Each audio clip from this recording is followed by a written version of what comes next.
அன்புக்குரியவர்களே, ஆண்டவரும் இரட்சகருமாய் இயேசு கிறிஸ்துவின் நாமத்தினாலே இந்த மாதத்தின் முதல் நாள் அதிகாலை வேளையிலே உங்கள் அனைவரையும் அன்போடு வாழ்த்துகிறேன்.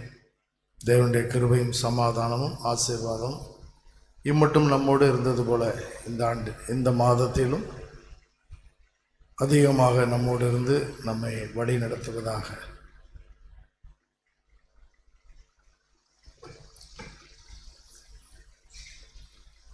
இந்த நாளிலே நாம் சிந்திக்கும்படியாக எடுத்துக்கொண்ட வேத வாக்குத்தத்த வசனம் நீதிமொழிகள் 3ஆம் அதிகாரம் 6ஆம் வசனம். உன் வழிகளெல்லாம் அவரை நினைத்துக்கொள், அப்பொழுது அவர் உன் பாதைகளை செவ்வாய்ப்படுத்துவார். ஒரு நிமிடம் தலையை தாழ்த்தி ஜெபிப்போம். அன்பின் ஆண்டவரே, எங்களை ஆட்கொண்டவரே, எங்களுடைய அன்பு தெய்வமே, இம்மட்டும் எங்களோடு இடைப்பட்டு வழிநடத்தி வேற தேவனாய் இருக்கிறது உமக்கு கொடா கொடி ஸ்தோத்திரம். இந்த வருடத்தை பாதி நாட்கள் நம்முடைய பலத்தினாலே கடந்து வர உதவி செய்து எங்களுக்கு பாதுகாப்பு தந்தி ஸ்தோத்திரம். இப்பொழுதும் 7வது மாதத்தின் முதல் நாளிலே நம்முடைய சமூகத்திலே நம்முடைய சத்தத்தை கேட்கும்படியாக கூடி வந்திருக்கிறோம்ப்பா. நம்முடைய சத்தத்தை மாத்திரம் நாங்கள் கேட்க உதவி செய்யுங்க. என்னோடும் எங்களோடும் பேசுங்க. இயேசுவின் மூலமே ஜெபிக்கிறோம் நல்ல பிதாவே, ஆமென்.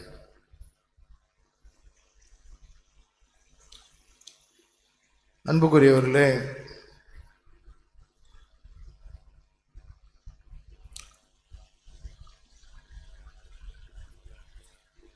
ஆண்டவர் நம்முடைய வாழ்க்கையிலே ஒரு மாலுமியாய் இருந்து நம்மை வழி நடத்தி செல்கிறார். அவர்தான் நம்முடைய வாழ்க்கை. வாழ்க்கை என்பது ஒரு பெரிய பயணம். ஒவ்வொரு நாளும் பயணம், பொன்னகர் பயணம் என்று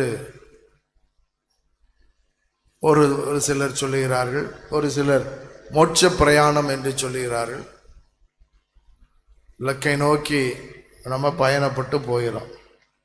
ஒவ்வொரு நாளும் எத்தனையோ சவால்கள், எத்தனையோ பாடுகள், எத்தனையோ பிரச்சனைகள், இவை எல்லாவற்றின் மத்தியிலும் அவர் நம்மோடு இருந்து நம்மை வழி நடத்துகிறார். அதிலும் இந்த கிறிஸ்தவ வாழ்க்கை என்பது ஒரு விசுவாச பயணம். அந்த பயணத்திலே அவர்தான் நம்மை வழி நடத்த வேண்டும் என்பதை நாம் சற்று சிந்திக்க வேண்டும். சங்கீதக்காரன் சொல்வார், 16ஆம் சங்கீதம் 11ஆம் வசனத்திலே, ஜீவ மார்க்கத்தை எனக்கு தெரியப்படுத்துவீர். You will show me the path of life. ஜீவ மார்க்கம், ஜீவ மார்க்கத்தை எனக்கு தெரியப்படுத்துவீர். அன்பானவர்களே, இந்த ஆண்டவரோடான பயணத்திலே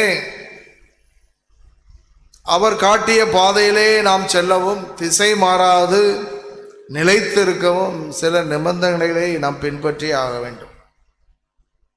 இந்த நிபந்தனைகளை நாம் பின்பற்றாவிட்டால் வழி மாறி விடுவோம், தடம் மாறி விடுவோம், இலக்கை அடைய முடியாது. காணாமல் போன ஆடு என்றெல்லாம் இயேசு ஓமையை சொல்வதை நாம் பார்க்கிறோம். நாம் அவருடைய சத்தத்தை கேட்டு அவரை பின்பற்றுகிற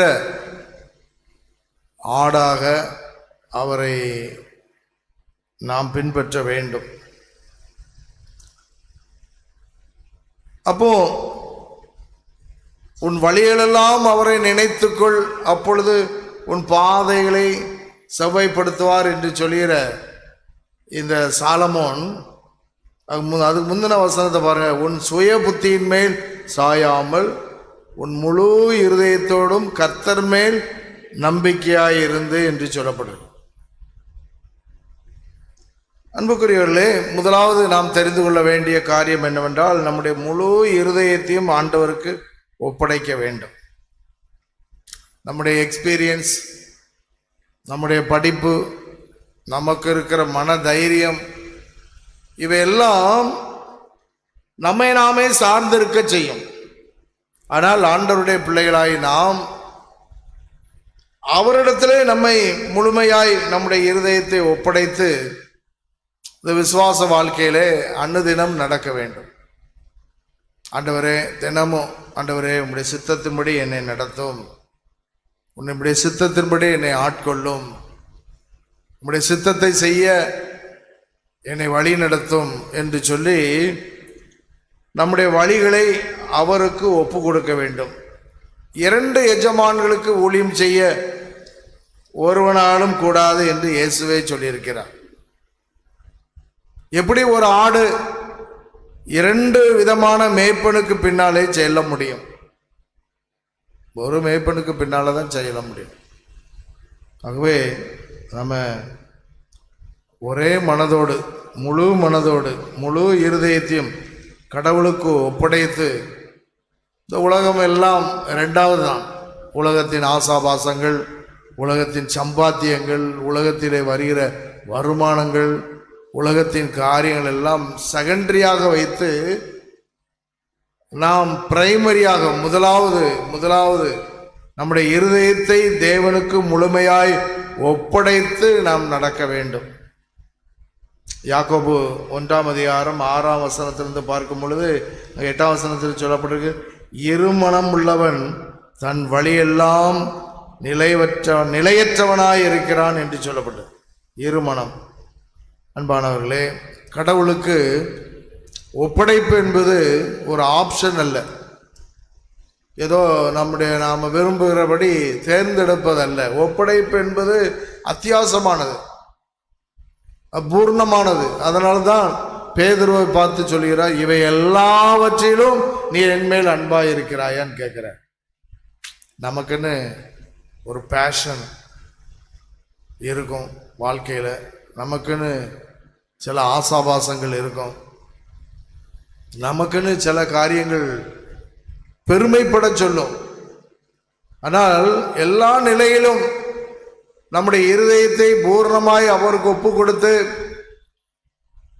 அந்த ஒப்படைப்பை முழுமையாக்கி அவரை பின்பற்ற நாம் அழைக்கப்பட்டிருக்கிறோம். அதான் அப்பந்தான் அவர் நம்மை வழிகாட்டுவார். நம்முடைய ஞானத்தின்படி இந்த உலகத்திலே நடவாமல் அவரை முழுமையாய் அர்ப்பணித்து அவரிடத்திலே நாம் வாழ்க்கையை வாழ வேண்டும். எரேமியா 29ஆம் அதிகாரம் 13ஆம் வசனத்தில், உங்கள் முழு இருதயத்தோடும் என்னை தேடினால் என்னை தேடுகையில் கண்டுபிடிப்பீர்கள் என்று சொல்கிறார்.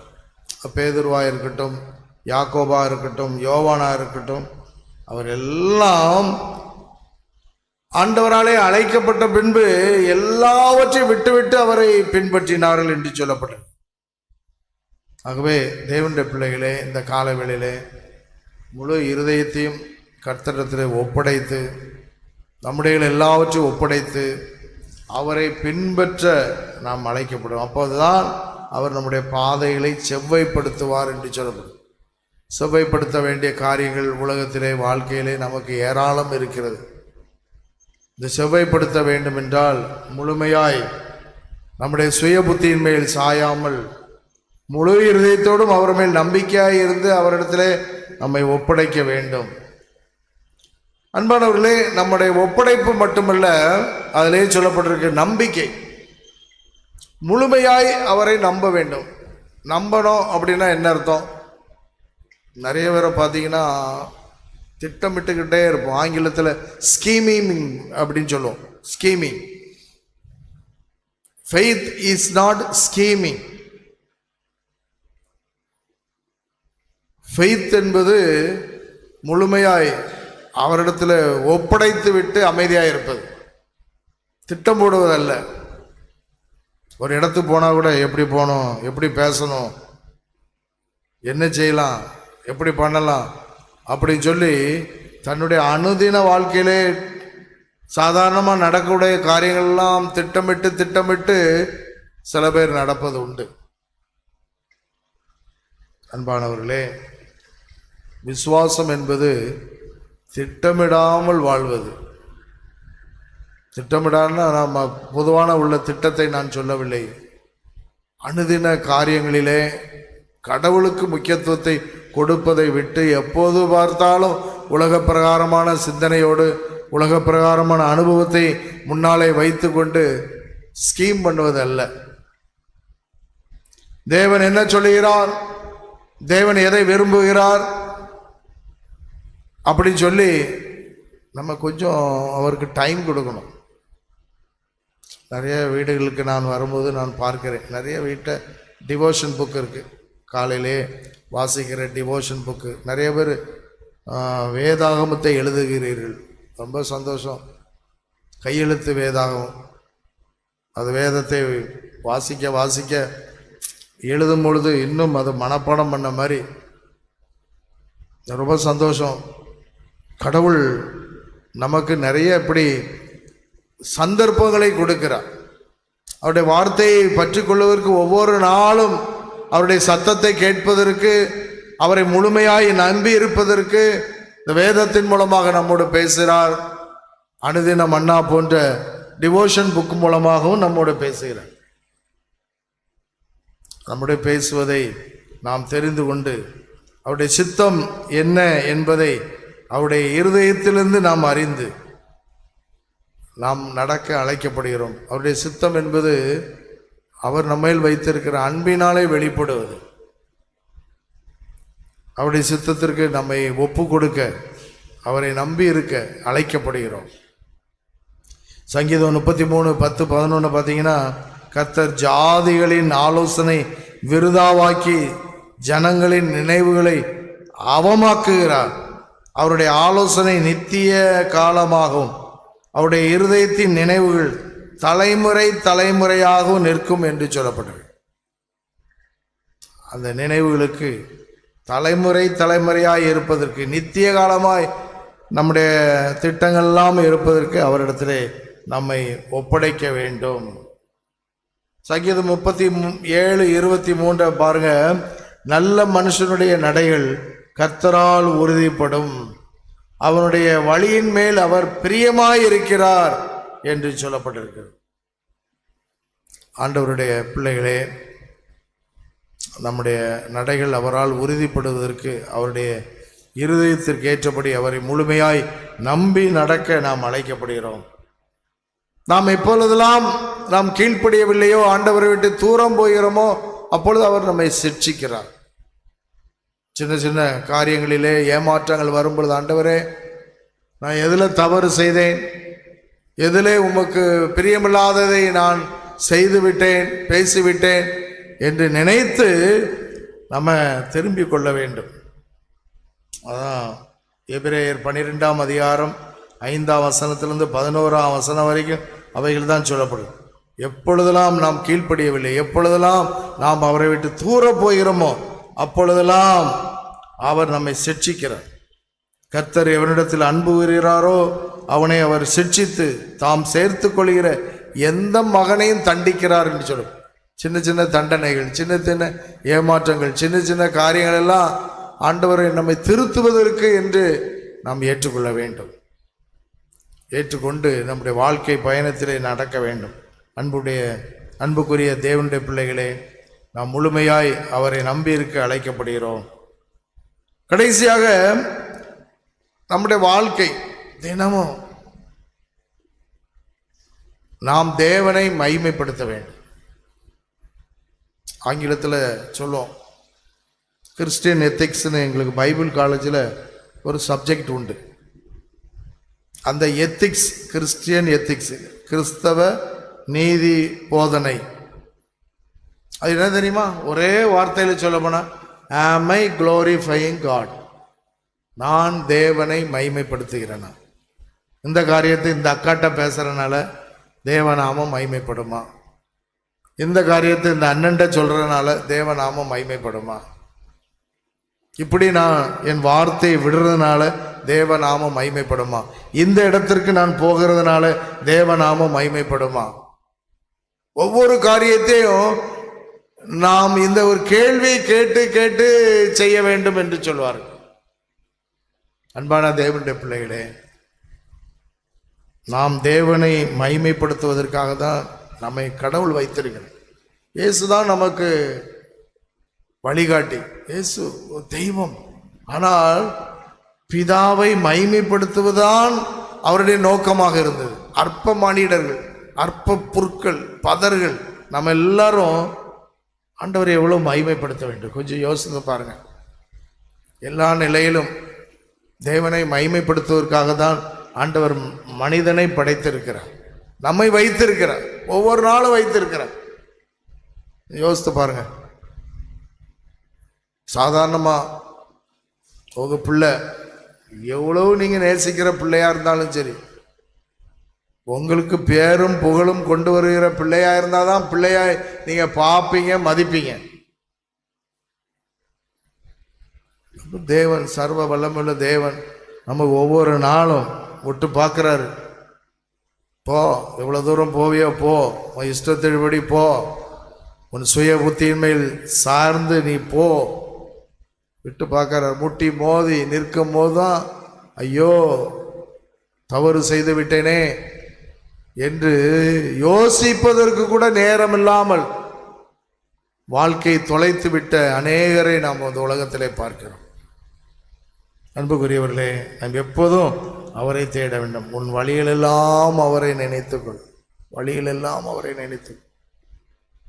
நினைக்கிறோமா? எப்படி நினைக்கிறோம்? எதை நினைக்கிறோம்? அவரை மகிமைப்படுத்தி வாழ வேண்டும். அதான் 1 கொரிந்தியர் 10:31 அழகாக பவுல் சொல்வார் பாருங்க. நீங்கள் புசித்தாலும் குடித்தாலும் எதை செய்தாலும் எல்லாவற்றையும் தேவனுடைய மகிமைக்கென்றே செய்யுங்கள்.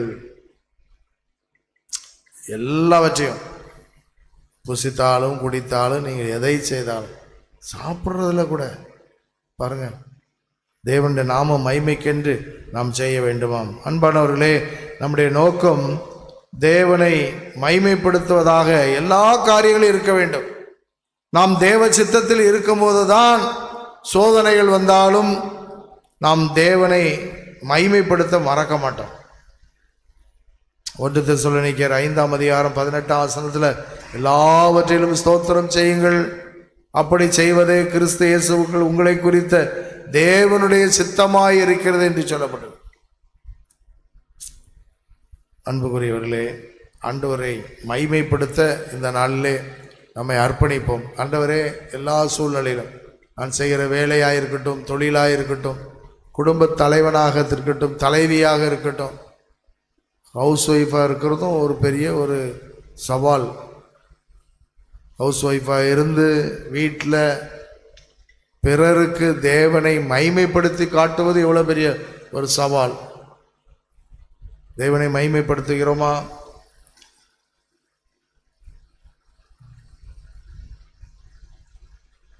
எரேமியா 10:23 நாம் வாசித்து நான் முடிக்கிறேன்.